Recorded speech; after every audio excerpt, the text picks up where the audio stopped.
주식 농부인들 반갑습니다. 추세와 수급의 달인 추석입니다. 오늘 분석할 종목은 KT입니다. 종목 분석에 앞서서 구독, 좋아요, 댓글, 알림 설정까지 해두시면 저희 길을 받아서 주식 투자가 대박 나실 겁니다. 더불어서 종합진단 자료는 동영상 마지막에 있기 때문에 끝까지 시청해 주시기 바랍니다. 네, KT 오늘 좀 강하게 상승했습니다. 8.03% 상승했습니다. 이슈 같은 경우 오늘 나왔던 이슈는 두 가지 이슈인데 제가 보는 관점은 또 어떤 관점인지 설명드리도록 하겠습니다. 오늘 이 큰 종목이 8.03% 강하게 상승했습니다. 첫 번째 이슈는 11월 11일 오늘 나왔던 이슈죠. 3분기 실적 컨센서스 상회 분석 및 주주가치 재고 기대감의 강세를 보였다는 제목이네요. 3분기 연결 매출 6조 6,546억 원으로서 전년 동기 대비 마이너스 0.6%, 영업이익은 4,641억 원으로서 전년 동기 대비 플러스 44.2%로 컨센서스를 상회했다. 별도 기준으로도 매출액은 4조 7,650원으로서 전년 동기 대비 0.1% 상승, 영업이익은 3,389억 원으로서 전년 동기 대비 21.4%를 나오면서 전반적으로 추정치를 상회했다. 연결로는 BC카드와 콘텐츠 자회사 등의 부진으로 시장 컨센서스 소폭 하회했으나 별도 기준 실적은 매우 견조했고 고 ARPU 이용자 확대로 유무선 사업장 성장이 이어졌으며 특히 기업 서비스에서 전략 신사업이 AI 구독 매출 증가 등의 영향으로 1,193억 원으로서 전년 동기 대비 27% 두 자릿수 성장을 기록했다. 한편 11월 5일 주주가치 재고 방안을 발표했으며 통신사 중 가장 적극적인 주주가치 재고 계획과 글로벌 빅테크 MS와의 마이크로소프트죠. MS와의 구체적 파트너십으로서 AI 성과가 기대된다. 전반적으로 이제 동사 같은 경우는 최대 주주 같은 경우는 현재는 현대차가 되겠죠. 이제 기존에는 이제 국민연금이었는데 이제 현재는 최대 주주가 현대차 그룹이라고 보시면 되겠습니다. 그래서 현대차 그룹하고 동사하고 무슨 시너지 효과나 쉽게 설명하면은 자동차는 통신사와 무슨 관련이 있습니까? 바로 이제 자율주행 같은 거가 되겠죠. 그래서 자율주행을 하려면 통신이 잘 돼야 된다는 거죠. 그래서 이제 현대차하고 시너지 효과도 기대되고 있다는 점 투자에 참고하시고요. 이 모멘텀이 있으면은 자 이제 현재 동사는 KT 통신사잖아요. 그럼 어떻습니까? SK텔레콤과 LG유플러스도 이만큼 상승했어야 돼요. 그런데 오늘 보시게 되면은 물론 SK텔레콤과 SK텔레콤과 LG유플러스가 상승을 하긴 했어요. 시장이 오늘 상당히 안 좋았습니다. 마이너스 코스피는 마이너스 1.15%, 코스닥은 마이너스 1.96% 하락하면서 전반적으로 시장이 안 좋다 보니까 이럴 때 어떻습니까? 대표적인 경기 방어주들이 강합니다. 그런데 그렇다 치더라도 오늘 8.03% 상당히 강했다는 거죠. SK텔레콤과 LG유플러스도 상승했지만 강보합과 1%대밖에 상승 안 했습니다. 그러면 또 다른 이슈가 있겠죠. 그 이슈를 말씀드리겠습니다. 실적 잘 나왔고 주주가치 재고 기대감, 실제 나중에 배당이라든지 모멘텀이 되겠고 이제 오늘 이 이슈로 좀 상승이 강하게 상승한 것 같습니다. 물론 실적도 잘 나왔고 주주가치 재고에 대한 기대감도 있긴 하지만은 그것보다도 훨씬 중요한 게 이겁니다. 오늘 나왔던 이슈 똑같은 오늘 날입니다. SAT 보통 셋이라고 하죠. 셋이 12일, 그러니까 내일 새벽 2시 무궁화 위성 6A호 발사 소식에 동사가 상승했다는 제목이네요. KT의 SAT, 즉 SAT가 정지궤도 위성통신을 위한 무궁화 위성 6A호를 12일 발사한다. 통신업계에 따르면 KT의 SAT은 한국 시간으로 12일 새벽 2시 미국 플로리다주 케이프 커네버럴 발사단지인 39A에서 무궁화 위성 6호를 스페이스 X의 펠컨 9 발사체에 실어 발사할 예정이다. 자, 스페이스 X 좀 이제 냄새가 나죠. 스페이스 X 누가 합니까? 일론 머스크가 했죠. 일론 머스크가 연주 부각하고 있는 거 뭐죠? 트럼프하고 같이 거의 유명인 중에서 거의 유일하게 일론 머스크가 트럼프를 밀었습니다. 트럼프가 대통령으로 당선이 됐죠. 그래서 향후에도 관련돼 가지고 정부에서 어느 이제 위원장 자리를 현재 일론 머스크가 한다. 그래가지고 이제 일론 머스크가 규제를 철폐하는 이런 쪽으로 한다. 쉽게 말하면은 본인 사업이 잘 되게 하기 위해서 어떻습니까? 본인이 정부에 들어가 가지고 그 규제를 철폐해 버립니다. 그럼 어떻죠? 자기 회사 관련된 물론 이제 일론 머스크가 하는 일이 자율주행, 전기차 일도 하고 있지만은 스페이스X, 우주 항공 관련된 모멘텀도 있습니다. 그 모멘텀이다 보시면 되겠고요. 자, 펠컨 9 발사체 실험 발사할 예정이다. KT의 셋이 위성을 발사하는 것은 2017년 무궁화위성 OA와 7호를 발사한 이후 약 7년 만이다. 무궁화위성 6A는 기존 무궁화위성 6호기를 대체해 고정 위성 서비스, 즉 FSS와 방송 위성 서비스인 BSS를 수행한다. 2010년 발사된 무궁화위성 6호는 내년에 수명이 다한다. 무궁화위성 6A는 대한민국 전역을 커버할 수 있으며 국경 항공위성 서비스인 KASS, 카스라운데 KASS에 사용할 위성 기반 증강 시스템 SBAS 기능으로 위치 오차를 개선했다. 이에 따라 교통, 국방 등 다양한 분야에서 정확한 위치 정보를 제공할 수 있는 전망이다. KT의 셋은 연말까지 무궁화위성 6A의 궤도 내 테스트를 마친 뒤 내년 1분기 정식 서비스를 시작할 계획이다. 지난 2020년 KT의 셋은 비전 선포식을 열어 2024년 무궁화위성 6A호를 발사할 계획이라고 밝혔다. 이후 2022년 프랑스 위성 제작사인 탈레스 알제니아 스페이스와 위성 제작 계약을 스페이스X와 발사 계약을 차례로 맺으면서 위성 발사를 준비했다. 발사 장면은 발사 15분 전부터 스페이스X 홈페이지에서 실시간 영상으로 시청할 수 있다. 이제 모멘텀이 되게 뭐냐면은 동세 최대 중에 어디에 되죠?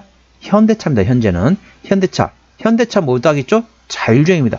자율주행의 핵심이 뭐냐면은 물론 5G, 6G 이런 통신이 잘 된 것도 있지만은 이 현재 위치가 정확하게 맞아떨어져야 합니다. 예를 들자면은 한 20m, 30m 차이가 나면 어떻습니까? 바로 차는 바로 앞에 1m, 뭐 2m 앞에 있는데 1m면 좀 짧지만은 좀 이제 고속도로 같은 데나 하더라도 한 10m 그 정도밖에 안 돼요. 근데 거리가 막 20m, 30m 차이면 어떻습니까? 실질적으로 자율주행에는 상당히 문제가 발생할 수 있다는 거죠. 그래서 이번에 무궁화위성 6A호 같은 경우는 전반적으로 그 모멘텀이 있다. 관련돼 가지고 정확한 위치를 확인할 수 있다. 그리고 보시면 되겠습니다. 그럴 때 현대차 같이 시너지 효과야. 이 동사 같은 경우는 이제 물론 KT도 있지만은 현대차도 같이 모멘텀이 되고 있다는 점 투자에 참고하시기 바랍니다. 자, 기술적 분석해 보도록 할게요. 자, 시간이 좀 많이 흘러갔네요. 자, KT 오늘 종가 8.03% 상승했습니다. 이 상당히 무거운 종목이잖아요. 통신사. 이 무거운 종목이 오늘 8.03% 상승했습니다. 강한 상승인데 물론 실적도 잘 나왔지만은 무궁화 위성을 발사한다. 어디서? 스페이스X의 펠컨 9을 이용해서 발사한다는 거 되겠습니다. 오늘 44,400원가에 나오면서 현재 어떻습니까? 신고가를 보시겠습니다. 기존의 고가를 어떻습니까? 이제 오늘 돌파했어. 그렇기 때문에 추월이 어떻습니까? 강하게 지금 강하게 거래량 터졌다는 거죠. 그렇기 때문에 지금까지 괜찮습니다. 근데 향후에 현재 이미 이제 신고가 구간이기 때문에 이제부터는 단봉으로 계속 꾸준히 올라가게 됩니다. 대량 거래가 터지게 되면 기존 주주가 차익실을 한다라고 보시면 되겠습니다. 그렇기 때문에 지금부터는 거래량이 줄어드는 단봉으로 꾸준히 상승이 좋다라고 보시면 되겠습니다. 현재 구간 같은 경우는 투자자 심리가 흔들릴 수 있는 구간이기 때문에 신고가 구간이기 때문에 5일선 대응하시면 되겠습니다.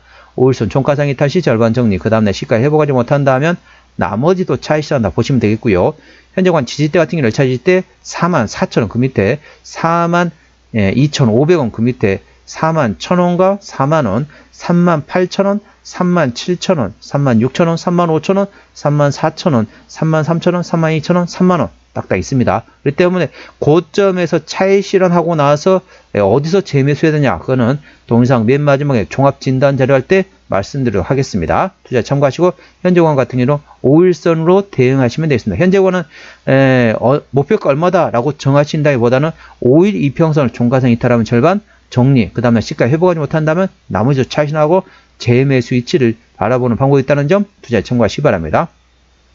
자, 수급도면 보시겠습니다. 외국인 한 달 동안 264만 7천 주를 샀습니다. 최근에 보면 외국인 같은 경우는 전반적으로 샀다 팔았다 트레이드 했습니다. 전반적으로 계속 사다가 최근에 또 팔았습니다. 그렇기 때문에 최근에 111만 7천 주를 팔았다가 오늘 또 116만 5천 주 샀네요. 그렇기 때문에 외국인이 현재 순 매수에서 트레이딩 권한으로 전환됐다 보시면 되겠고요. 기관 한 달 동안 30만 3천 주를 팔았는데 최근에 전반적으로 팔고 있습니다. 금투 팔고 있고 보험은 트레이딩 투신도 트레이딩, 연기금도 트레이딩, 사모펀드 트레이딩하고 있다 보시면 되겠습니다. 참고적으로 동사 같은 경우는 외국인이 핸들하고 있기 때문에 외국인의 수급 동향을 A 주시하시면 되겠습니다. 신용비율 같은 경우는 0.03%, 이 정도면 좋습니다. 3%대까지는 양호하다 안정적이다 라고 말씀드렸죠. 시가총액이 11조 1천억 원대입니다. 코스피 1위부터 100위까지를 시장에서는 대형주로 인식하고 있습니다. 대략적으로 코스피 100위가 4조 원 정도 되거든요. 3조 9천억 원대 되니까 거의 4조 원 정도 되겠습니다. 그래서 4조 원 이상이면 코스피 100위 안에 들어가기 때문에 대형주라고 보시면 되겠습니다. 코스닥 종목이더라도 시가총액이 4조 원이 넘는다 라고 하면은 대형주로 인식하시면 되겠습니다. 그러면 대형주와 왜 중소형주 구분하냐? 바로 책임경영 확인할 때 필요하기 때문에 그렇다는 거죠.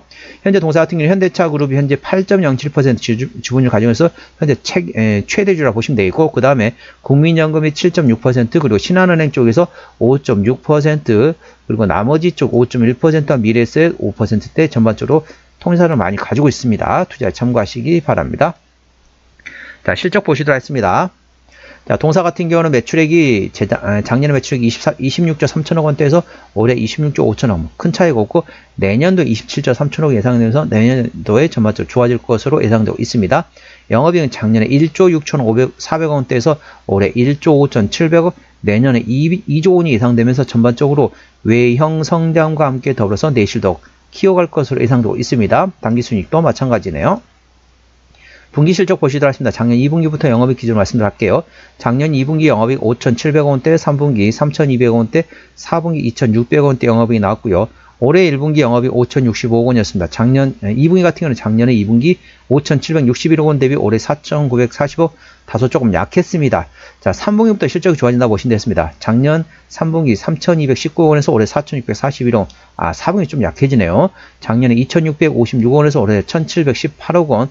자, 다시 1분기 되면은 작년 5,065억 원 대비 올해 5,305원 예상되면서 전반적으로 3분기 좋고 4분기 조금 주춤했다가 다시 1분기에 좋아진다. 그렇기 때문에 퐁당퐁당이기 때문에 이렇게 대응하시면 되겠습니다. 자, 부채비율을 보시도록 하겠습니다. 동사 같은 경우는 부채비율이 130%대, 유보율은 900%대이기 때문에 재무적으로는 일반적인 재무 상태라고 보시면 되겠습니다. 영업이익은 7%대이기 때문에 일반 제조 평균 수준이라고 보시면 되겠고, 내년도 예상 EPS 5,642원, BPS는 73,469원이 됐습니다. 자, 계산을 쉽게 5,700원 기준 현재 밸류에이션 보시도록 하겠습니다. 5,700원입니다. 현재 58은 40. 예, PR 8배 구간이 보시면 되겠습니다. 적정 밸류에이션은 PR 10배에서 15배 구간이기 때문에 현재는 저평가구나 보시면 되겠습니다. 적정 밸류에이션은 자, 5,642원, 내년도 예상 EPS입니다. 5,642원 곱하기 10배에서 15배가 적정 주가 수준입니다. 그러니까 56,000원부터는 적정 주가 수준에 들어간다. 아직까지는 아직 그 수준이 아니기 때문에 아직도 저평가구라고 보시면 되겠습니다. 자, 어디서 실적이 나오는지 보시도록 할게요. 동사 같은 경우는 ICT 분야에서 69%, 나머지 기타 30%, 금융 쪽에서 14%, 위성방송, KT 스카이라이프가 있는 위성방송에서 현재 2% 매출액이 나오고 있습니다.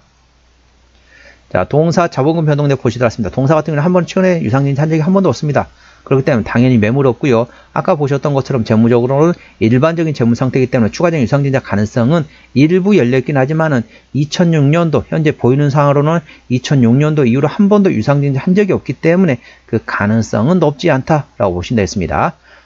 관계사항이 연결된 회사로는 신용카드 하는 BC카드가 있고요. 그 다음에 나머지 위성방송하는 스카이라이프, 그리고 위성통신 관련된 회사, 콘텐츠 미디어화가, 그 다음에 종합유선방송 정보통신 관련된 인터넷 관련된 온라인 정보 제공 관련된 자회사다 보시면 전자상거래 회사도 있고, 자, 금융 관련된 회사, 스마트 물류센터도 있고요.